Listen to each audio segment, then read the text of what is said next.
stroke, stroke, stroke. And really, it's not even stroke, it's a backstroke. Oh, yeah. It's the backstroke. So, hey, it's Troy and Kyle. Kyle and Troy. Kyle's the one laying down resting. This is my hand. Woo! And this is me trying to backstroke, air stroke. That's all I need to be in there for. It's just a swimming hand. The jazz hands. Will and Grace. All right. So anyway, how many people know Will and Grace anymore?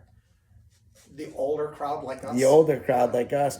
All right. So we got the backstroke. We're here to talk to you about adaptive sports. And today's topic is swimming. So you see the stroke. You know the stroke.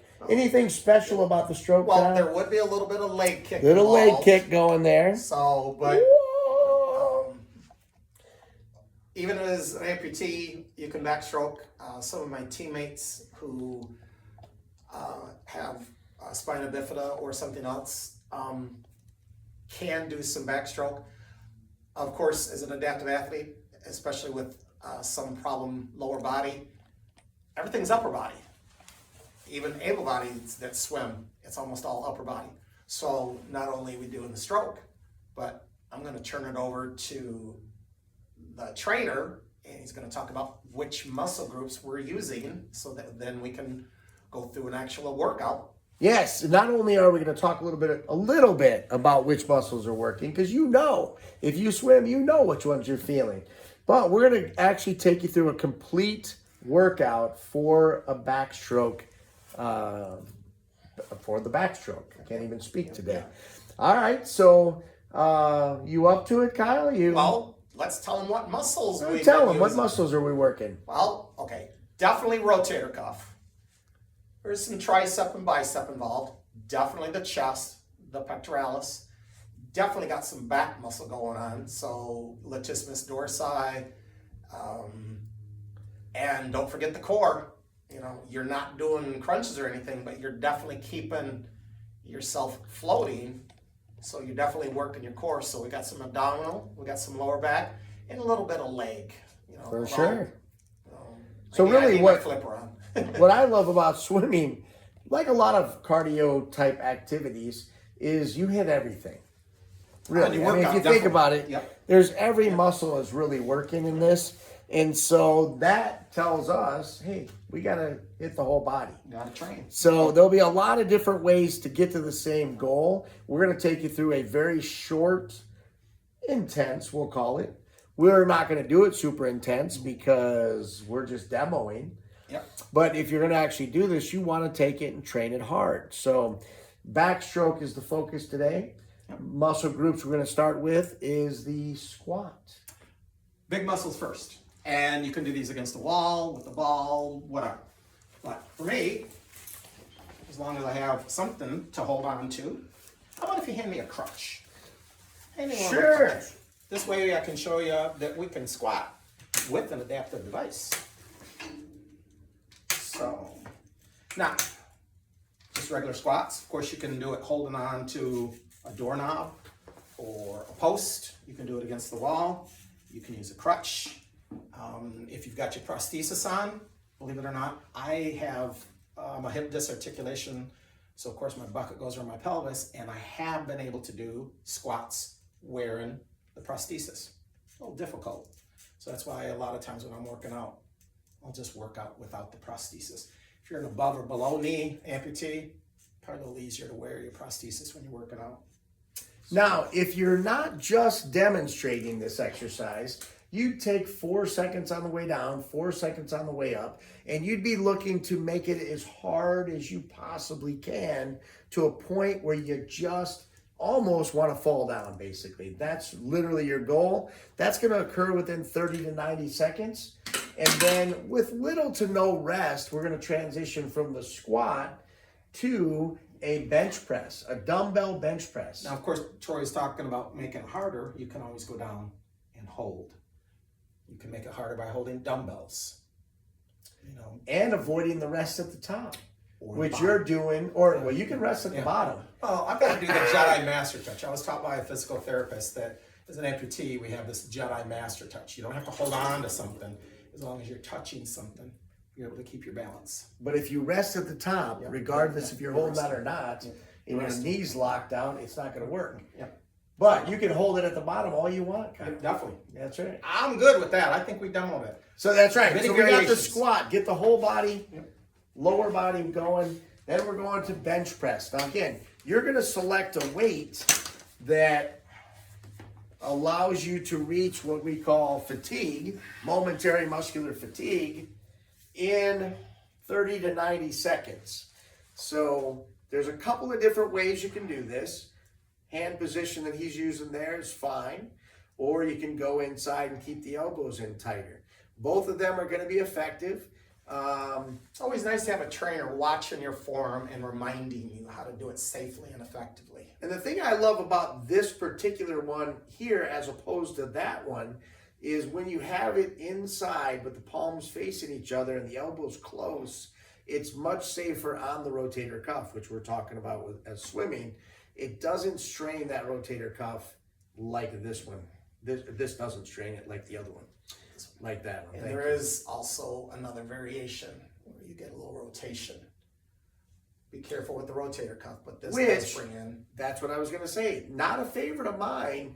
2 reasons. Number one, puts a lot of stress on the shoulder as it's twisting. Number two, we're trying to get to fatigue on a particular muscle group, on muscle fibers. So if you switch that and rotate it, you change muscle fibers that are working, it makes it much harder to reach fatigue on one particular muscle fiber. Trying to isolate just. We're trying to isolate. That's our goal. Okay. Yep. So then we're going to pull over.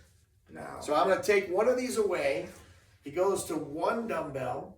Could you do it with 2? Oh, yeah. Absolutely. Definitely. Which would be, but You'd probably have to lower the weight a little bit. There we go. I figure we've already got 2 dumbbells. If I'm doing it with 1 dumbbell and the dumbbell laying on the bench, now we're playing around with 3 dumbbells. So you can definitely do it with 2, or I'll take this one, go to 1. And we're back to 2 dumbbells. Now we're 2 dumbbells, right? The one So on the we had bench and 3 one the other using- way. Yeah. We had and 3 the one- other way. And the one on the dumbbell's holding. So, and this happens to be one of my favorite exercises because you think it's just for the lats, but it's also shoulder. You're also getting a lot of abdominal work. And to go back to Troy's training, it's just you don't rest. You want to bring it up here because now you're resting. So I always say full range of motion where there's still rest, or no rest. No rest. Man, I really can't speak today, Ooh. can I? Yeah, see, I got him all flustered. You know? Yes, but as low as you comfortably can go, as low as you comfortably can go, That means not here. where I go, not where he goes, Yep. where you can. When you come up, it's about eye level, maybe a little shy of eye level, because beyond that, you lose the tension in the muscle, okay? And that's resting. So this is lats, triceps, abs, a little chest, but we're not gonna talk about chest. Shoulders are working as well. Then we switch right over, no rest, He said triceps. right over to the tricep, the ever famous skull crusher. Which we don't want to do. So it's the not skull crusher. Not skull crusher. Do not drop it on your head. I always like to say that you have it right on the edge of the forehead, not the eye level or Well, you got a lot because of then forehead. if you drop it, if you do drop it, it skims off your head. And it looks like you have a bandage there. Did you Yeah, but drop that's not it? from doing this. It's not No, from that's this, from right. actually in the Just- counter just of my checking. porch door. So There you go. The porch door 1. So now here's another thing that's critically important on this one. Everybody moves the elbows down and back, and you don't want that. You want the elbows locked right in place, and they bend and straighten, but they don't drift. They also don't go out. They stay in as tight as you can, and it's all about the back of the arms. That's our focus right here. And here's the bad news about having a trainer like Troy. I've worked out with him and worked for him for 30 to 35 years. And even if I'm working on my own doing skull crushers, I can still hear his voice in my head, keep the elbows in tight, keep the elbows in tight.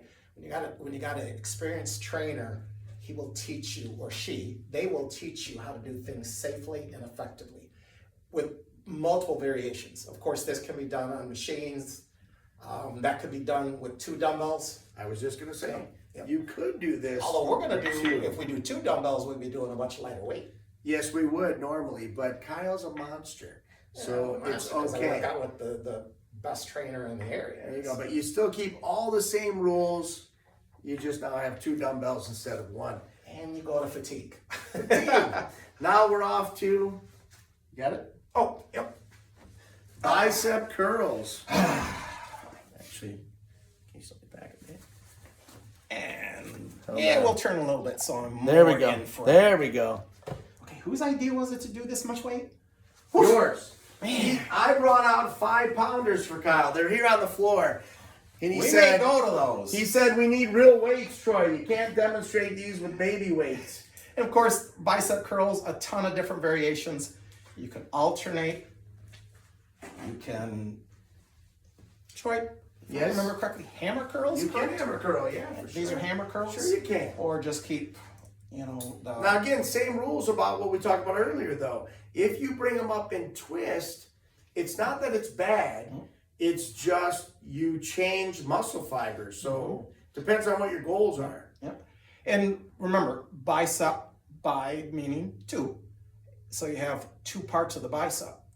If you're just focusing on the bicep itself, just simple range of motion.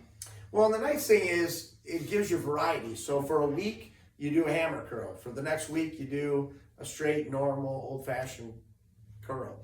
You can utilize tubing. You can utilize cable machines. There's so many different ways to do all of these exercises. Have fun, have the variety, enjoy the ride, so to That's the speak, key. right? It is a workout because you're working the muscles, but you have to be able to enjoy it because that's going to make you do it. It's the same as the exercise. I enjoy swimming, but the training, the resistance training is what makes the swimming easier, more effective. So then we're off to reverse flies. We're going to the... We're definitely not using this. Not one for using reverse these flies. for that one, no. No. Too much. Little muscles, little weight. And reverse flies can be done on cable cross machine, the tubing. You can do them standing, kind of bent over. Right. But as an amputee with one leg, I want to be Yeah, we safe. don't want to do that one. Nope. Let me tell you about that though. I hate this. You'll see people do this as their reverse fly. That is such a strain to the low back. I would much rather have someone focused on the rear delts, all across here, Isolating the muscle that you want to train. than to have them straining their low back trying to lift these crazy weights. And the thing is that this is a very small muscle group. Yeah, there's other things in the back that are bigger that are trying to help out, but this is a very small muscle group. So you don't want heavy weights. Even if you have to just go. Your form is body going to weight. be terrible if you do that. And you're going to hurt yourself. Body weight, Yep. yeah. So people are always surprised that body weight, if you keep it tense, so as he comes up, it's tight. As he goes down, he's got to keep it tight. If it just drops, Yep, we don't come down here. no problem. But And if resist it on the way here, down. you're going to get results that way. And that's what you're going for. Nice and slow up, nice and slow down. Troy taught me years ago that if you think you're going too slow, you're not. Go slower. Always go slower. You can't hurt yourself going slower.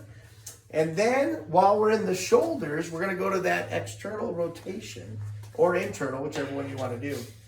So we're going to do a dumbbell external and internal rotation. And of course, be careful on the bench. Please. Please. We don't want anybody falling off. If you have to do these on the floor for safety, you can. And find a weight that you can safely do this. Now, Troy's been talking about during the workout, go to fatigue. Now that we're doing smaller muscles, you call this, what is the phrase you use, Troy? Prehab? Oh, yeah, prehab. Prehab. Trying to It's not keep you rehab, safe. It's prehab. Keep you out of rehab. So you're finding a weight that you don't necessarily have to go to fatigue. We're just trying to strengthen the muscle a little bit, okay? And that's internal, and then you can also go with a lighter weight a little more external. So you're rotating out. And these again can be done on a cable cross. They can be done with the tubing, which I'm going to call a bungee cord. So, but also just a full internal, external rotation. Little bungee. Tubing. Then you Resistance have tubing. flexion extension. No, and those are wonderful because if you travel at all, you take those with you. You tie them to a door, tie them to a bed frame, something. Make sure that if you do wrap it to the door doesn't open towards you. You don't want that. So either the door is locked or put it on the opposite side of the door. So It probably would make it cheaper to fly because you wouldn't have to pay the extra for lugging along 20, 30 pound weights. Yep. And then more for the rotator cuff, you got your extension. And of course you could be doing these at the same time. Can be doing them with the tubing on a cable cross, but another rotator cuff. And go to the range of motion that you can do without hurting anything. Because I've been doing these for a while, so I like the full range of motion, especially if you're doing the backstroke. What are you working? You're working there. So, and that actually does both the extension and the flexion. If you want to isolate more, just here, shorter range of motion. That's literally what I was going to say. So See, you he's were taught one me so step well. ahead of me. He's taught me so well, and then from here, just shorter range of motion, so you can isolate just on the extension. So or the you're looking flexion. at what is that muscle doing when you're doing it? When do you feel it quit working? Well, about there, if you get on here, you're going to lose that muscle and it's going to change to a different muscle. And then you bring it into And you'll flexion. feel that. So only go to the point where that muscle is, whatever it is that you're trying to work, is still working. That's the key. So you can isolate, just shorter range of motion, or if you want to just do the entire thing at once, which is kind of cheating, and you can do it 2 dumbbells at once. So, We're off to the abdominal machine. oh, great. So we often demonstrate crunches, Various ways. various crunch exercises, but now we're going to go across the way. I see he doesn't even make me hop, which would have been more cardiovascular. And we'll get in the abdominal machine. So Crunches, you can do them on the bench, you can do them on the floor, you can do them on the cable cross. I was But just gonna, because we are fortunate enough to have Nautilus machines, why not take advantage? we'll take advantage of it. So yes, use what you have access to. Don't ever limit yourself like, oh man, I can't do that workout because I don't have XYZ. You don't have dumbbells and you're not going to go out and buy them. You don't have space for them or whatever it might be. Find something else. Lots of body weight stations. And don't hesitate, and please, definitely leave us comments or questions. If you see us doing something and you go, wait a minute, how can I do this a different way? Leave us a question, leave us a comment. Troy's got 40 years as a trainer. I actually happen to be a physician assistant, so we've got a little bit of knowledge between the two of us, a lot more on his side for the training. So if you have a question, let us know, and we'll get back to you. I'm never in the That's okay. Hey, so on this one, I want to tell you a little bit about this. I don't want to wear poor Kyle out, but I'll talk from back here. The key is sternum to belly button. There you go. And you're trying to bring that down, not forward. So you're not trying to bring it that way. You're trying to just tuck and get these two closer together. Now, tell them what they're working if they're bringing it all the way If forward. you bring it all the way over, it's the hip flexors. It's not a And when balance. the hip flexors are tight, your low back's going to hurt you. And with the world that we live in today, we sit all the time, which shortens up the hip flexor. And a key, you don't hook and pull. Yes. Even though they put the pads there, don't use them. Don't then you're do cheating. it. So, Don't do it. It's going to hurt your back. and you find a weight that you can comfortably do it. Again, kind of big muscles, so you find a weight that you can fatigue. But the way that this training goes, where you take things to fatigue, you only have to train every other day, 2 to 3 times a week. Even if you train hard, 1 day a week does it. But it's the principle, well, we used to talk about it in the military. Keep it simple, silly. We use something different. But it's the KISS principle. This is simple. It's effective. 2 or 3 times a week. And We can say stupid here. It's our channel. that's true. We can. Yeah. Keep it simple, stupid, it's okay. But the simple and the effective part is, Troy, how long does this workout last? The whole How long workout should should be anywhere from 8 to 20 minutes. Depends. This particular one should take you no longer than 14 minutes. And we're doing 12 exercises. 12? 12, yeah. 12 exercises. Working the entire body. We may have thrown an extra one here or there, Yeah. but we won't worry about Yeah, that. yeah. So, So I did. I'm good at math because I always do the calculations when I'm swimming. But when I'm working out, he's counting. He's telling me what to do. yeah, and I'm no good at counting, so that makes it better as a trainer because he end up doing extra all the time because I can't count that He high. always gets the extra 2 or 3 out, which is something I have found that I cannot train as hard as a good trainer will make me work out. He watches my form, watches technique, teaches me every time. I've worked out with him long enough that even if I'm working on my own, I hear him in my head reminding me about certain things. Like in this, I have a tendency to stretch the neck. So we want to make sure on this one that you keep a nice arch in the low back. And this doesn't matter if you're doing deadlifts with a barbell or dumbbells, or if you're doing a good morning exercise.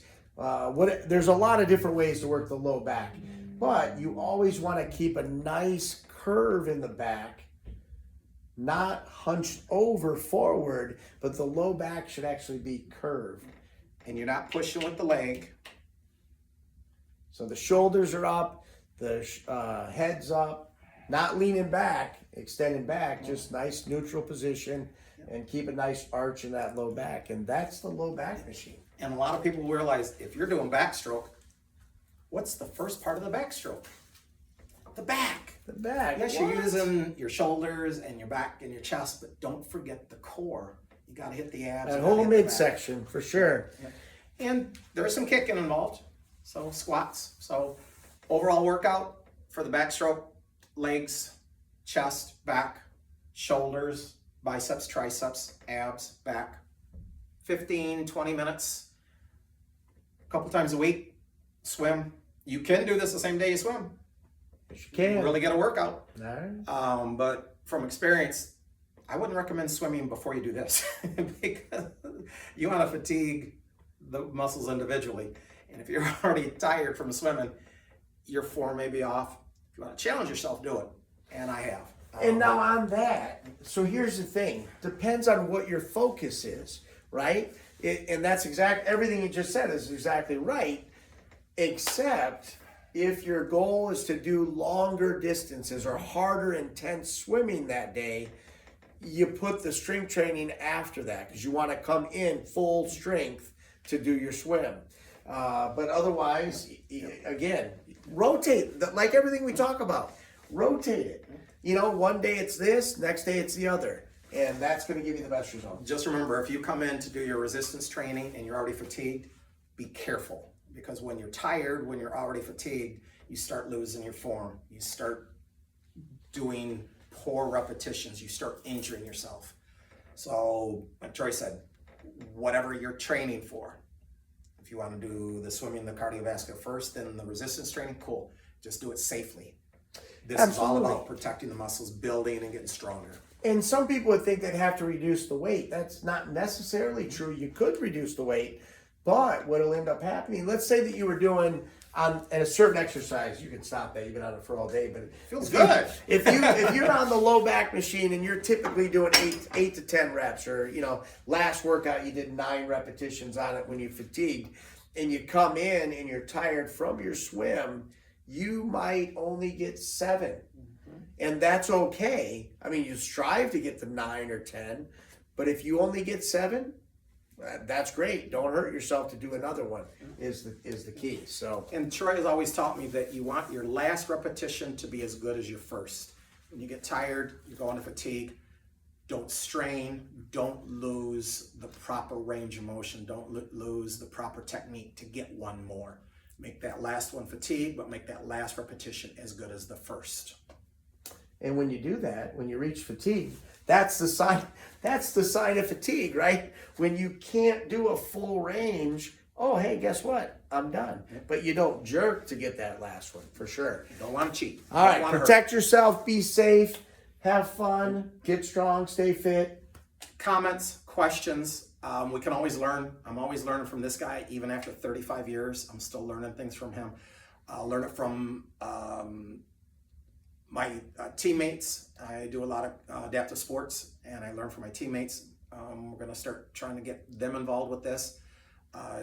Different disabilities, different training techniques, and some of my teammates, you know, they have 20, 30 years of experience doing adaptive sports, wealth of knowledge.